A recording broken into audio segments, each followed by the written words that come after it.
แต่มือเฮาอยู่ด้วยกันน้องสำคัญกับอายกว่าไผ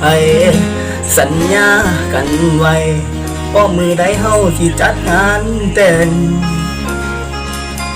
อายหักเจ้าหักแข้งแพงหลายอายยอมตายแทนใดเด้ล่ะบ่เชื่อเลยว่าเฮาสิมาห่างกันก่อนแต่งบอกได้บอกเหตุผลของเจ้าหักสองเฮามันยังขาดตอนใดใจอยู่กับอายยอมตายไปกิน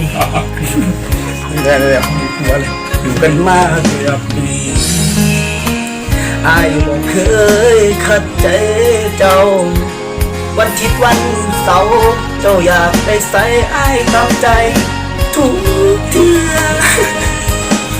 ไว้เอาไว้อายบอกดีคนไหนคือจำทำให้จนครับแม่ดื้อเจ้าดินบ่พอยังอยากเป็นโสดบ่พร้อมมีคู่เฮ้ยมองบ่เป็นเลย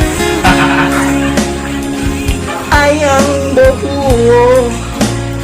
บอกมาบังหูสิสานตอนกับพ่อสมีได้เคยเลย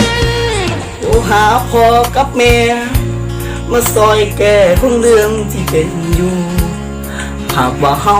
บ่แม่นเนื้อปูสิบ่ฟื้นแต่เจ้าต่อ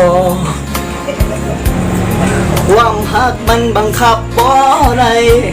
ถ้าฝืนไปเจ้าสิมีสุขบ่หากว่าเจ้าตั้งดินบ่พอก็เส้นดินต่อสารา